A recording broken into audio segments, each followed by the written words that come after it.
The Movie Bar Podcast.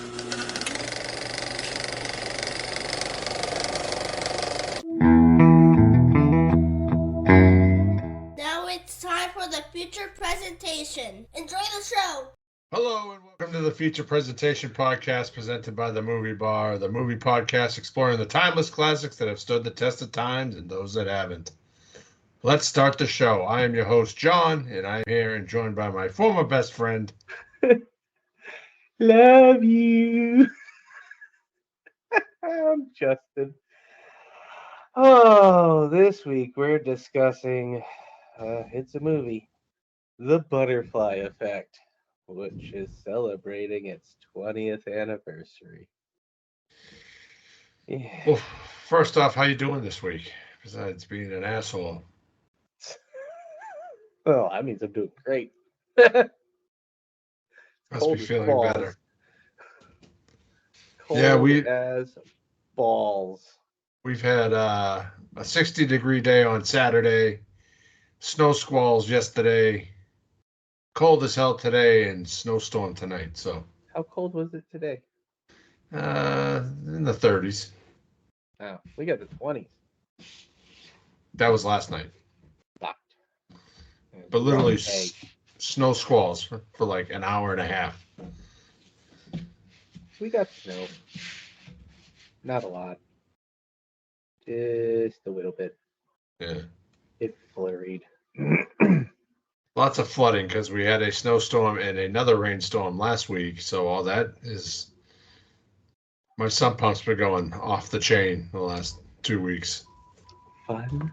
Oh yeah, welcome to New England. All Yeah, right, that's why I left. a little bit of housekeeping. So you did watch a few episodes of Ted the series. Yeah. What are your thoughts on it so far? I mean, I think it bothers critics that more, guys, I think, can relate to his character in this show than they can any other high school teenager representation that's out there. You're talking about John Bennett. Yeah, just because I bet all the critics, Seth MacFarlane stretching the limits of his Family Guy humor and all that. It's like, no, he's able to freely actually put the words that belong in there. And I mean, most of the way in the crap that they get into, like, it's stuff that feasibly we would have come up with. It's surprising we didn't come up with a lot of that shit. Yeah. I mean, we didn't catfish anybody being their, missing father or anything, but we could have done some shit like that. I don't know. Do we have any friends with no dads? Have we no any bullies? I mean, it's pretty funny if you have that sense of humor. I mean, Yeah, that childhood. It was childish. nice to have him say he was going to the mall and show a picture of the South Shore Plaza. Yeah, because everybody from Framingham That would is go. definitely the South Shore Plaza. Yeah. And just seeing, other familiar things, the way they represented Dorchester. Yeah. That was hilarious. Most people won't get that, but everybody from Boston does. Yeah. I just found it odd that they showed the South Shore Plaza as being the show set in Framingham. Well, Natick's too nice. Yeah. The collection might not have allowed it. Whereas we all know the South Shore Plaza is open for filming. Yes. As we've discussed in prior episodes. Yes. But it definitely gave the same vibe as the movies did. And, Ted is still Ted. Yeah, I mean, they changed some, like the father and the mother obviously ain't the same actors or anything like that, but. And the introduction of a new character, the cousin. Yeah. As you watch the rest of the season, I mean, it was only 7 episodes, the first season. I think I watched maybe all of 3 episodes. I don't know. But, I thought I watched a lot more than I did. because it felt like I was just so into it. And then when Yeah, the episodes, they seem very long when you're watching it, but I was just watching it, paying attention to it. yeah, and then all of a sudden it's like, oh shit, I only watched 3 episodes. I thought I watched like 5 or 6. Hmm. But no, it's pretty good. Kept my attention. But which then led me down a rabbit hole, which you'll find out in a little bit. But I think we got some news stories to report on. Yes, we have Peter Crombie, best known for playing it Crazy Joe Davola in the season 4 of Seinfeld, has died. He was 71. He was also in The Blob, Seven, and Natural Born Killers. Those things I probably would have known him from. Yeah. But condolences.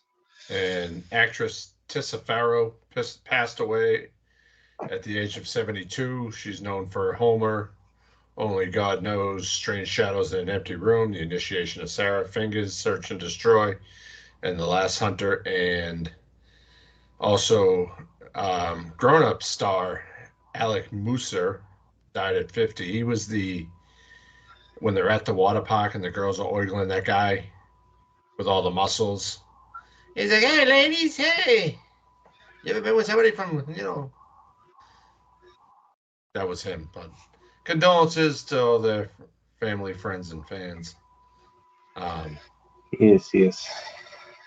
A couple trailers came out in the last 2 weeks.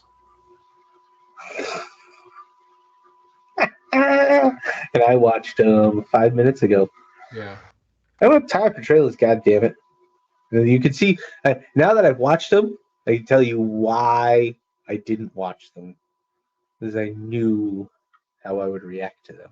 All right, well, let's discuss Mickey Mouse Trap first. Of course, this trailer dropped immediately on January 1st. Immediately. As soon as Mickey entered the public domain.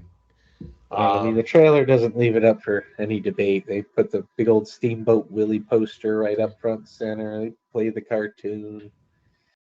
But, I mean, to me, it just feels like, let's just capitalize on this and get the hell out. Simple slasher. Not much to it. Much like the Winnie the Pooh Blood and Honey movie last year. Which, I mean, I get the whole money grab thing, but you've had time. This isn't like it was all of a sudden like, oh shit. I mean, Disney been planning this for probably 99 years. So,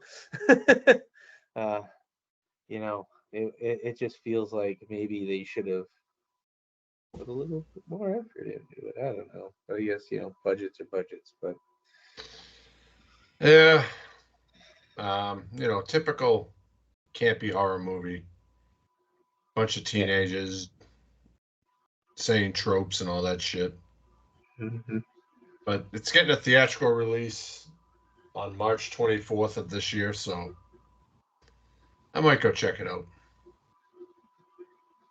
I won't.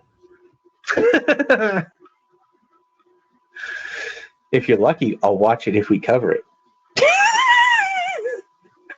Well, how about the next one? No Way Up. Airplane. There's a lot of airplane movies coming out.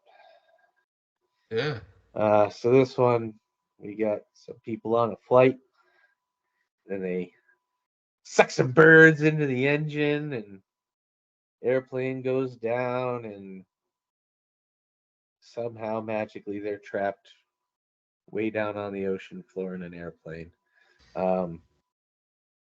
Scientifically, I don't know if it makes the most sense in the world.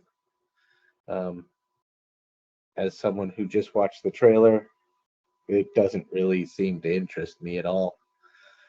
Just seems like another different place to trap some people in a situation with some animals, essentially.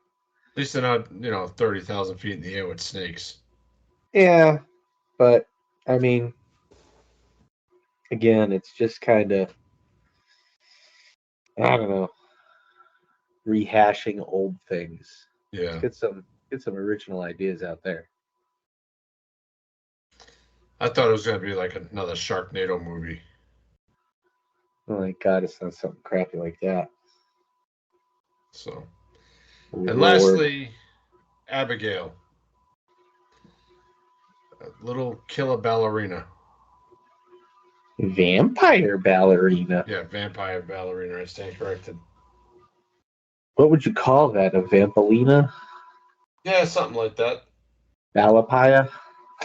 Oh, and No Way Out, No Way Up comes out February 16th, so that's next month. But yeah, so you know, typical killer kid movie. Like they think it's like all sweet and innocent, then turns into a beast of some sorts. Starts kicking the crap out of everybody. Yeah, there's one point when the one lady's trying to make a pact with her, like, hey, you know, if you behave and whatever, we'll you know, we'll make sure you get out of here okay. And she's like, okay. And then she's like, I feel bad for what's going to happen to you. And then I think they kind of spoiled it too much. They always do with movies like that. Yeah. They should have left what she was out of the trailer entirely. Yeah. I think they should have shown some scenes of like a foot kicking someone in the head or blood flying or something, but not have her in it. Yeah. Except maybe that scene where they shoot her in the head. Leave that in there. Yeah. Everything else leave out. Just leave that one image of them shooting the little girl in the head. That would get people to go and see it. Well, that comes out April 19th, 2024. Although, So, to be fair, they probably had to put her getting up and wiping it off in the trailer just to make it kosher with the censors. yeah, I don't think you just go around shooting kids nowadays. No, they do. They frown on stuff like that. So, Maybe. all right. What have you watched this week? Oh, did I watch anything? Let's see. I almost didn't, but I watched The Butterfly Effect today. One job. That's all you have to do is watch a fucking movie and talk about it. That's all I ask. I almost didn't have time. Shut your mouth. It's a 2-hour movie, man. I did watch UHF. Oh, okay. Not the whole thing. He was on in the background. And Ted. The show, not the movie. Well, I've had some free time. So this is going to be a bit. I can't remember if I watched it last week before the episode or not. I think I might have, but Wolf of Wall Street. Yeah. I don't remember these things. Then I watched Clerks 1, 2, and 3. Good movies. Sad at the end of 3, but whatever. I watched National Lampoon's Van Wilder. Baywatch. House at the End of the Street. I watched this movie called Amber Alert, which was kind of fucking stupid. It's like 3 people recording themselves on camera, then they see an Amber Alert on the highway, and they see the car, so they follow it, and fucking chaos breaks out. Then I watched Grandma's Boy. It's a good fucking movie. I watched Mallrats, Texas Chainsaw 3D, The Hitcher, Richie Rich. I've been wanting to watch that since you said it, so I finally sat down and watched it. Then I watched a new Amazon movie, Role Play, with Kaylee Kuko from The Big Bang Theory. Yeah. I almost watched that and decided. It wasn't bad. Then I watched Ted 1 and 2. I watched No Hard Feelings. I watched Dog, the one with Channing Tatum where he brings that crazy ass dog. So, watched the superhero movie, and I watched The Butterfly Effect, and then The Butterfly Effect 2. Ugh. So, yeah, it was a light week. like doing stuff. It wasn't a light week for me watching movies, but now it's time for the feature presentation. But this week.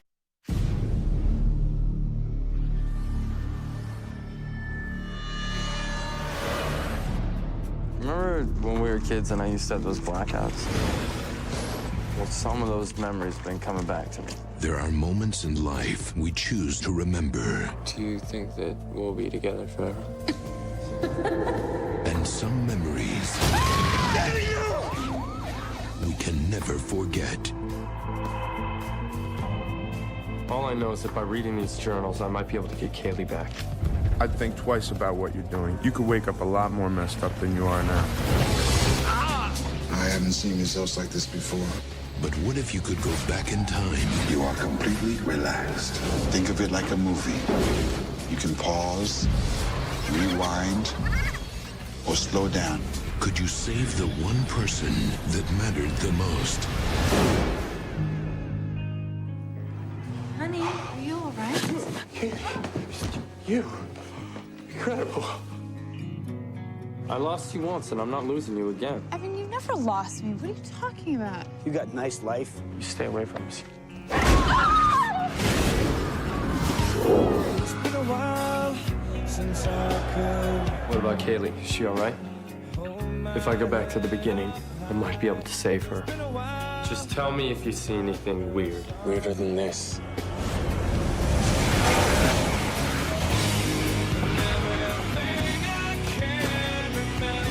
Kaylee, that you were happy once. With me. Why don't you go back and save me? How are you doing this? You wouldn't believe me if I told you. You can't change who people are without destroying who they were. Every time I try to go back in time and help someone, everything just goes wrong. Oh my God, what did we do? You can't play God.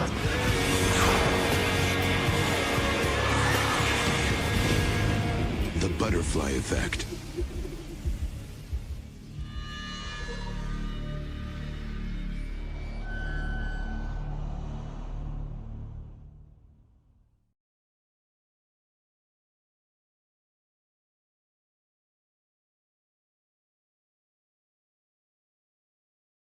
But this week we are covering The Butterfly Effect, which was directed by J. Mackie Gruber and Eric Brees.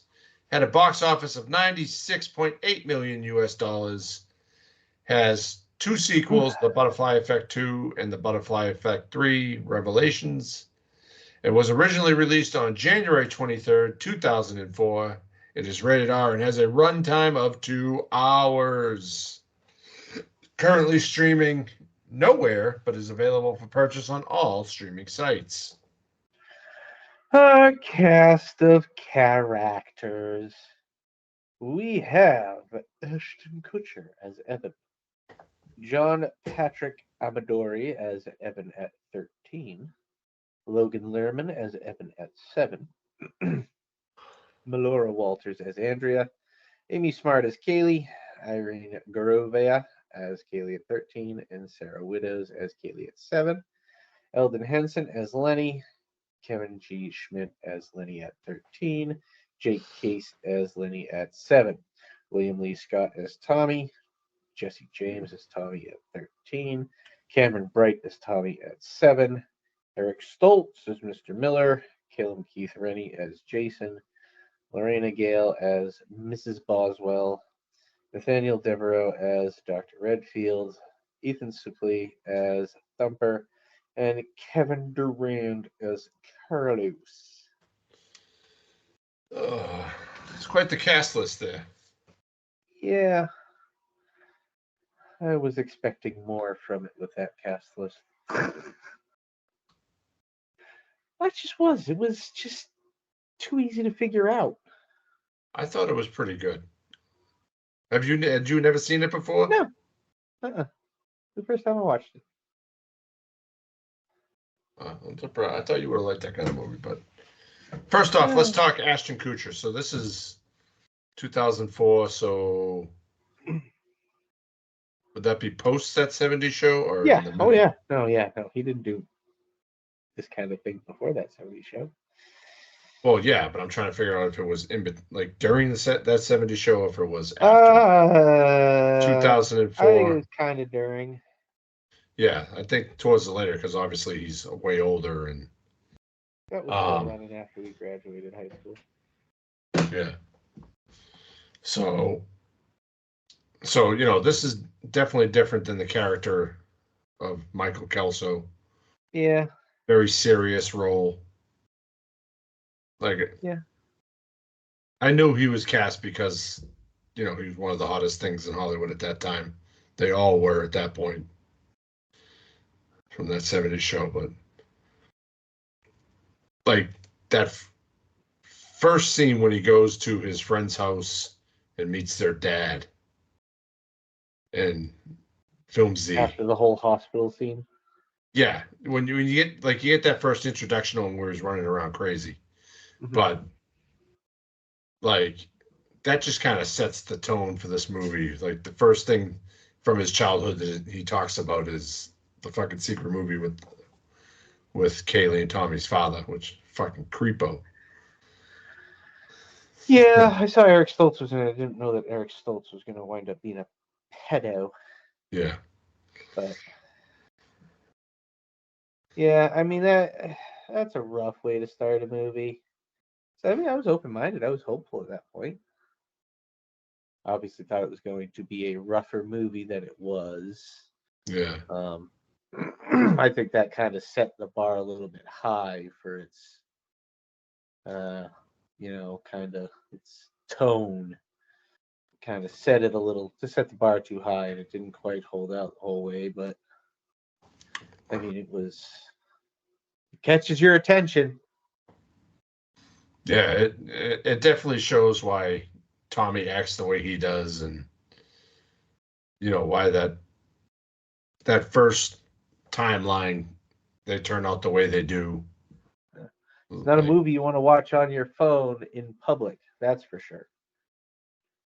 Were you in public watching? No, I was watching it here in the house, but the kids, I obviously wasn't going to let the kids watch it, but they're home because day off and all that. So I was watching it on my phone, and my wife comes up by me like, "What are you watching?" I'm like, "Hey, don't you ask me no questions." She walks in at that one moment. All right, now you guys got to do what adults do when they get married. Now you need to walk into the room up behind me, huh? Now you need to know what I'm doing on my phone. Yeah, but it definitely shows how, like, what set the actions for that course. But man, imagine having blackouts like that, like he does, just by reading something. That's why I don't read. Yeah, the problem is that after I read the description before I watched the movie, which was probably a mistake, because I read their description and then they started going through all these scenes, and I was like, crap, I figured it out. Yeah. Oh, so that's why. Okay. It's like, well, that takes everything away from the movie. The one time you fucking read something in your entire life and you fucking No, because I figured out the Sixth Sense in fucking 30 seconds too. It's not hard. If they wrote these twists better, it'd be but they put it front and center. I mean, I couldn't help but think, gee, I wonder if the it's just they put it front and center. Yeah. And I mean, I know, obviously the title of it, Butterfly Effect, is going to have something to do with time travel in some way, shape, or form. And I mean, time travel movies are always difficult to pull off. And this is another one that does not do it, unfortunately, with the time travel aspect. But we'll get into that at that point. But mainly focusing on the blackouts, like you're basically having a seizure when you're coming out of it. That's what it seems like, yeah. I mean, it's similar to, I can't remember what other movie we watched that it was similar, or that might have been that Suitable Flesh. Oh, where they kept. Yeah, each time it's more. So much. So I don't know, but yeah. But I mean, that's a problem with this movie too. is that they start a lot of seemingly really important plot points. Like they keep going to his doctor and he's got all these scans and it's getting worse. But they never say anything about it after a certain point. Yeah, because they're going to go back to it at a later point. So, But they don't. they do. Not at the end of the movie. What do you mean the end of the movie?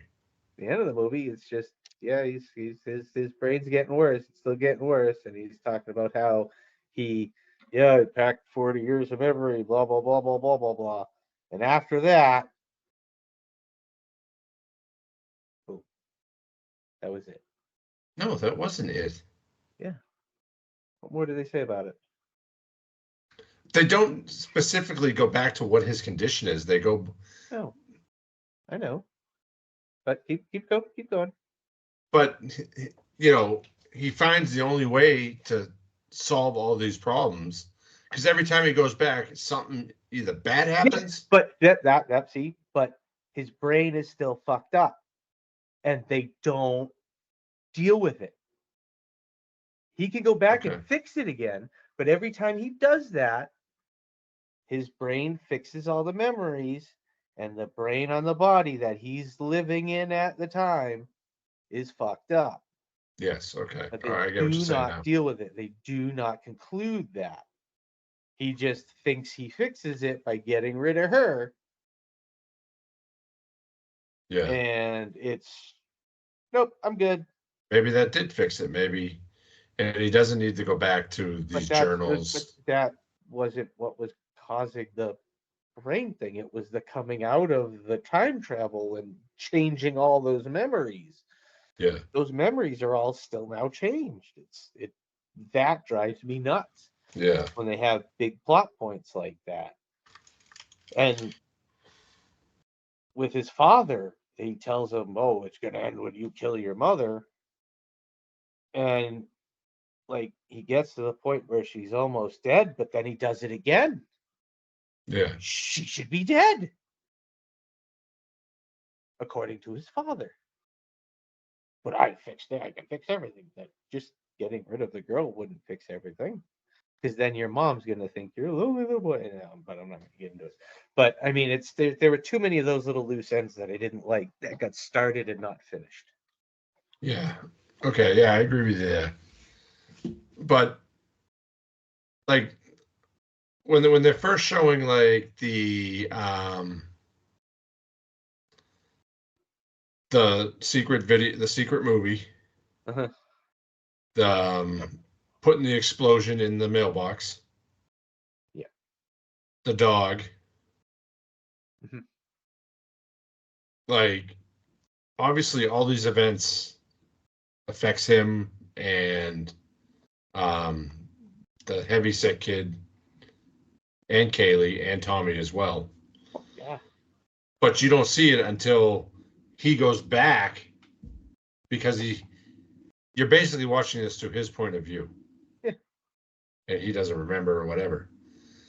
But like seeing how Tommy kind of turns out, that's one fucked up kid.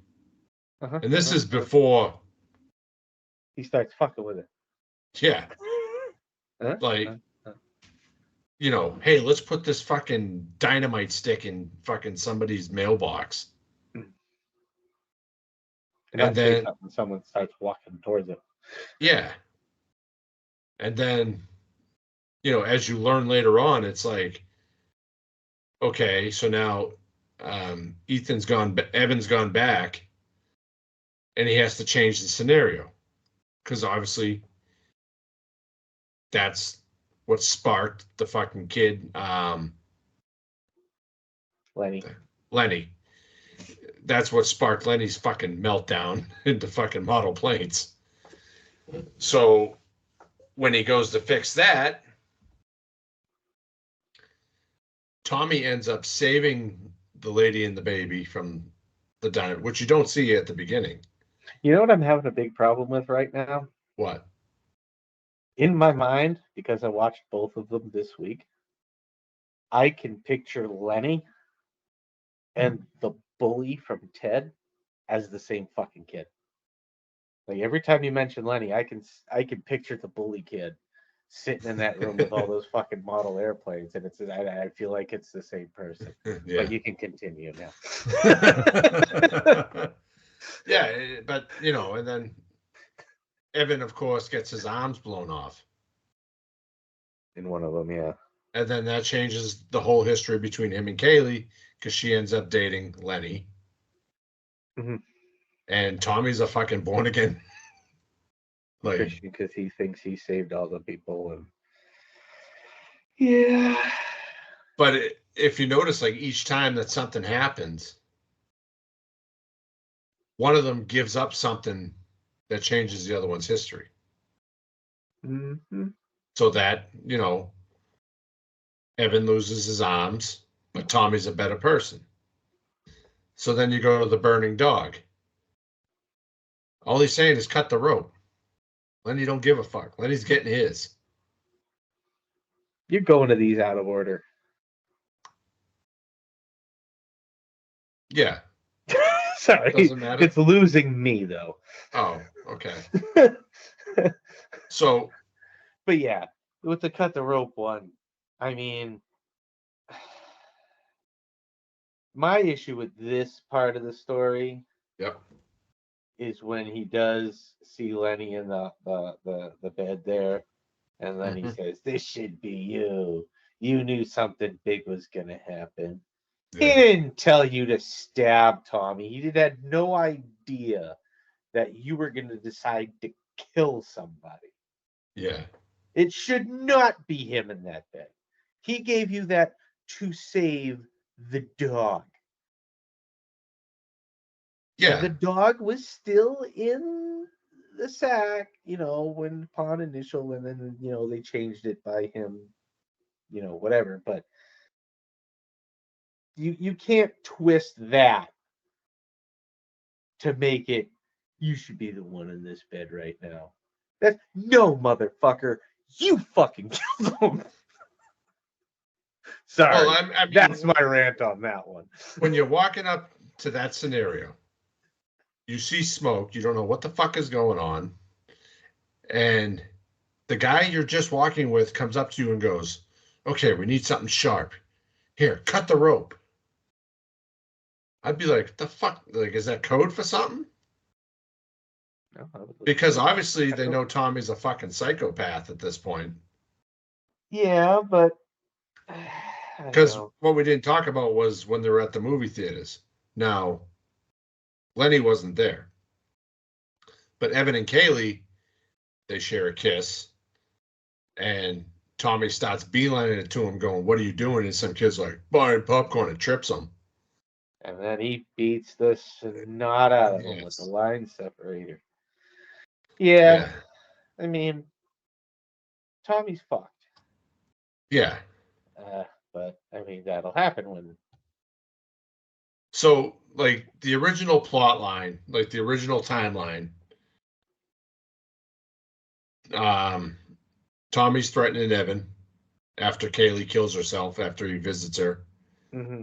She's like a crack whore waitress or something. No, she's just a waitress. She's not a crack for you. That's the end of the movie. That guy. Yeah. You're getting ahead of yourself. She looks like a crackhead in the fucking as a waitress. No, she just looks like a waitress. Dude, she looks fucked up. Looks like a waitress. Anyways. So it's dark. What the fuck do you want from the poor lady? Evan's at college studying psychology and memory and all that. Everybody knows him. He's roommates with Thumper, who's a big humper. And it's funny because Ethan Suplee was actually in the movie Dog that came out 2019. He's lost a lot of weight. Yeah. But so then he goes back, does this secret movie scene where he threatens Kaylee and Tommy's father. Fuck bag. The fucking guy doesn't know what to do. And would you? You just standing there. I wouldn't be doesn't matter filming those what kind of. it doesn't matter what you're filming those kids for. If you're standing there filming kids and one of them's just like, all right, fuck bag. Listen here. We need to bring that back. Fuck bag. Huh? And so then, of course, that changes the course of history. Mhm. Now Daddy she's in a leaves her alone, sorority. but strictly fucking up Tommy. Yeah. But Kaylee is now in a sorority. He's in a fucking fraternity. He Yeah, thinks 11 Live.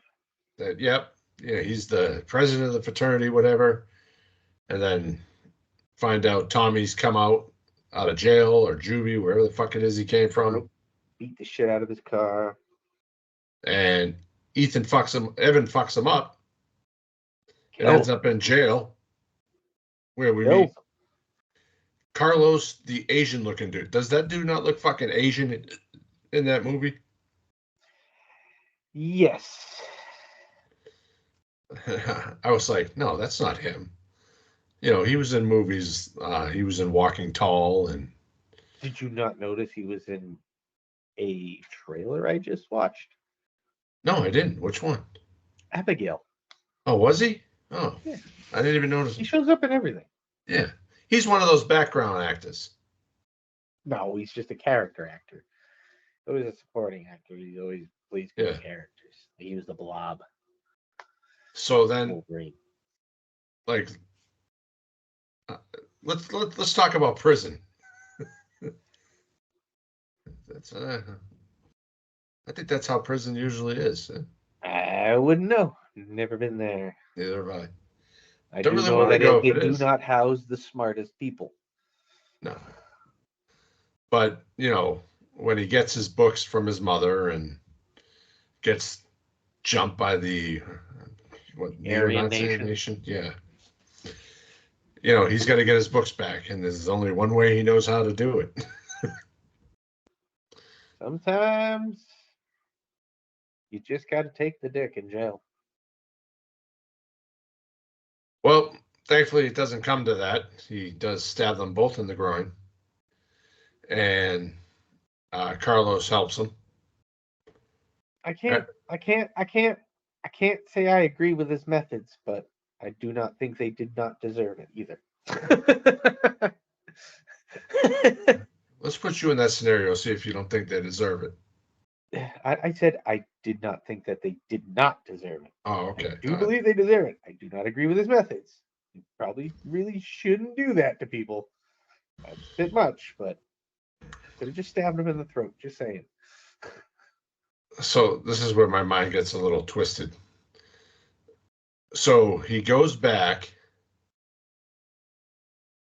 What does that bring upon? He goes to a different event. This is the one where he fucks up Lenny. Which event? Because he saves her, and he goes back, and he changes the explosion. Okay, so that's the explosion.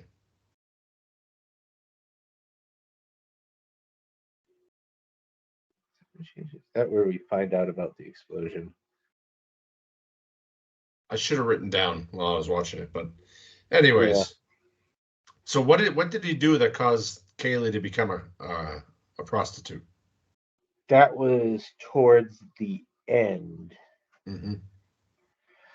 That was the time he went back. I think he must have done something that took Tommy out of the equation. I don't really remember. Was that when he got? Oh, When Tommy that got was stabbed? after. That was after what's his face. Lenny killed Tommy. Yeah, Okay. That was after Lenny killed Tommy. So, I think everything happens for a reason. You don't fuck with shit. Don't go back in time. Well, and here's a big part of my problem with a lot of this is in time travel in movies is I get that they show memories coming and memories going, But if the memories are coming and the memories are erasing, he shouldn't be able to remember those memories. Yeah. And if time travel is what brought him back to those moments, it's one of those he'd remember it type dealios. You know what I mean? Like, I get, well, we have him blackout and all that stuff, but like, there'd come a point where he'd know. You know what I mean? Yeah. It's kind of hard to. It's time travel. You can't fuck up. Can't fuck up shit like that. It doesn't work. Yeah. So when we catch up from where the movie starts, when he's rushing through the halls of the psych clinic and goes into the doctor's office and he's watching a home video of the day he met Kaylee, which brings him back. And, you know, at one point throughout the movie, she said, you know, I only stayed because of you. With my father, I had a choice. And so then he tells her that if she doesn't stay away from him, he's going to murder her whole family or whatever, just to scare her off. And then we come back. He's back in college with Lenny. And everything's okay. Lenny's not fucking crazy. He decides, that's it. I'm done going back in time. Burns the books. So then we go, I think it's 7 years later.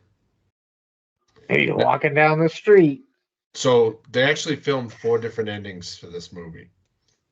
So the theatrical release ending shows Evan passing Kaylee on the sidewalk as he sees her, and he recognizes her but keeps walking. She also has a brief moment of recognition but also keeps walking. Yeah, that's the ending I got. Yeah. One of the alternate endings, the happy ending, shows Evan and Kaylee stopping on the sidewalk as they cross paths. They introduce themselves, and Evan asks her out for coffee. I would have been even angrier at this movie had it done that. The open-ended alternate ending is similar to the one where Evan and Kaylee pass each other on the sidewalk, except this time Evan, after hesitating, turns and follows Kaylee. The ending is utilized in the film's novelization written by James Swallow and published by Black Flame. Meh. Yeah. Again, that would have made me mad. And then the director's cut ending shows Evan watching the recording of his mother giving birth to him, where he proceeds to go back in time to this day where he is born and strangles himself inside his mother's uterus. I would have been okay with that one. That would have been good. I would have been like, that's awesome. He just shows up. He just got the fucking umbilical cord. You motherfucker! No, I'm not doing this. No. But the problem with that ending is it can't happen. Yeah, then you just sat there for 2 hours for fucking nothing. No, it just like that ending can't have, like, you can't, like, Yeah. Like, because if he's killing himself there, but he's there back to do that, his killing himself means that he can't go back and kill himself. So it literally can't happen. Okay. I'll take your word for it. I mean, think about it. If he goes back in time and kills himself before he's born, he can't be born to go back in time to kill himself. But no, because that hasn't happened. Much how like the scene when he goes back He's to the watching himself be born. He can't go back in time and kill himself being born, because then there's nobody to be born to kill himself.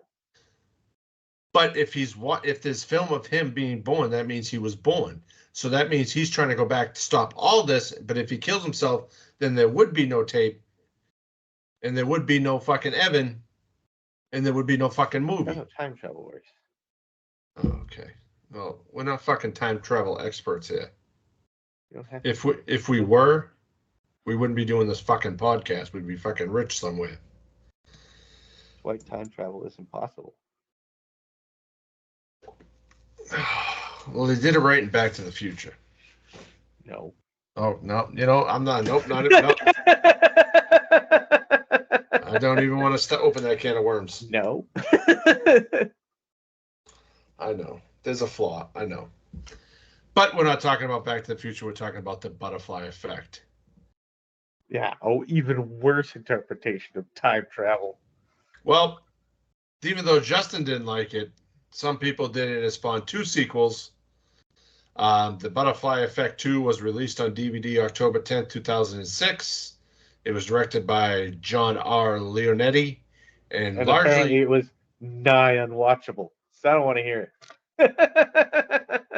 it wasn't bad. It didn't make sense, but that one's a fucking that'd piss you off more than fucking this one. Butterfly Effect 3 was described as a very mild improvement over the nigh unwatchable Butterfly Effect 2. So, I mean... Well, there was also a Clearly third wasn't good. installment, The Butterfly Effect Revelations, which was released by After Dark Films in 2009. The sequel follows the life of a young man who journeys back in time in order to solve the mystery surrounding his high school girlfriend's death. This film has no direct relation to the first 2 and uses a different time travel mechanics. Ooh, maybe we should watch this. No. Okay, These movies. so You know, so far, I had this year was going to go better than this. We've had January is a slow month. We have some bangers coming. turds so far. February, banger after banger after banger. To be fair, I don't remember. Oh, I can't either. So, but I'm so what was your favorite scene? good. The ending credits. Let's. I knew I'd get you with that Yeah, one. you would. Yeah. I knew it was coming too. I like Carlos. You like When he what? goes when he goes back in time to the where he does the drawing and he goes, "Hey teacher," and he does the thing with his Yeah. hands and he's, "Oh my God, stigmata!" Yeah, I thought that was pretty fun. That's Yeah. a good way to get something really good. Yeah, that definitely would do it. I think my favorite is when he goes back and starts chewing the fucking father out. And then he's like whispering to her and she's like, "Don't ever touch me again." But yeah. What do you think about a reboot potential? God, no. Yeah, I mean, if they could come up with a better way to do the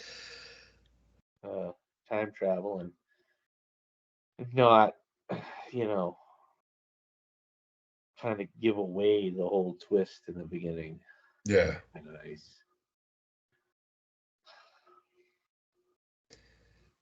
Well, what would have made this movie better for you? Probably would have taken some better writing. I don't know. It's just that, it's like I said, I figured it out too quick. Once I figured it out, it was kind of like, yeah. Do you think 2 Then I hours was too long? Yeah. Yeah. And then I was just looking for all the time travel mistakes. Well, why don't we do some ratings? All right. Well, what do you rate it?